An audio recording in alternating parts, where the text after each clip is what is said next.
Ma question est, ceci vous paraît-il acceptable? Madame Le Pen. Un peu sur le modèle de l'international socialiste, en quelque sorte. Voilà. Bon, en réalité, qu'un certain nombre de mouvements qui peuvent avoir des lignes essentielles communes se réunissent, oui, ça s'appelle un groupe, d'ailleurs, au Parlement européen, enfin, un groupe.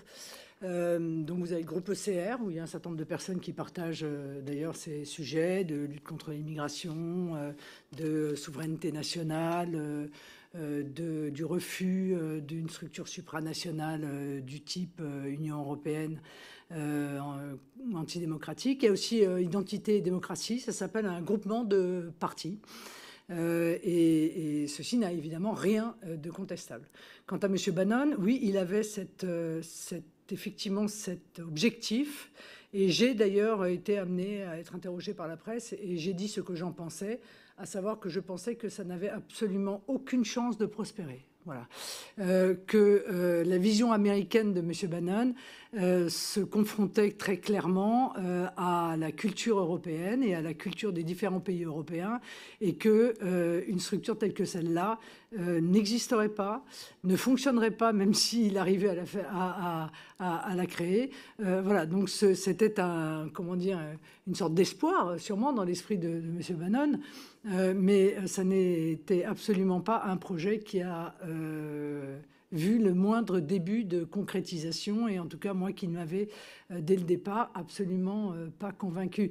Mais vous savez, en politique, quand vous arrivez à un certain niveau, les gens, ils souhaitent vous aider, ils ont plein d'idées. Je ne vais pas vous faire le catalogue de toutes les idées mortenées que j'ai pu entendre en 20 ans de carrière politique, mais il y en a quand même énormément.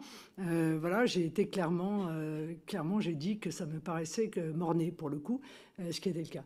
Vous avez présenté M. Bannon sous un jour, le moins qu'on puisse dire, extrêmement désagréable. Je tiens à vous dire qu'il conteste ces adjectifs.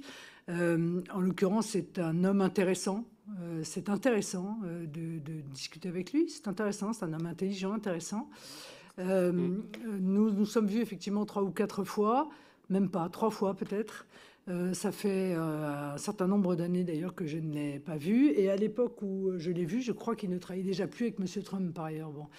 Donc voilà, je ne sais pas ce que vous cherchez à me faire dire ou regretter, mais je ne regrette pas d'avoir rencontré M. Bannon. Et je ne regrette pas de ne pas m'être laissé convaincre par la structure qu'il espérait monter et qui n'avait absolument aucune chance de prospérer. Merci Mme Le Pen. Monsieur Vegeta, vous avez terminé. Nous allons maintenant passer la parole à Monsieur Sizenstuhl. Vous avez la parole, cher collègue. Merci, Monsieur le Président. Alors, moi, j'ai des petites questions assez courtes, mais je vais commencer sur le sujet là. Assez courte. Des petites questions assez courtes. J'ai juste répondre à Madame Laporte est partie. Moi, je me fonde simplement sur des sources publiques qui sont dans la presse, en plus dans de la presse éminente. Je me réfère à un article du Monde du 6 mai 2021 qui a pour titre « L'étonnant charter des observateurs », entre guillemets. Ce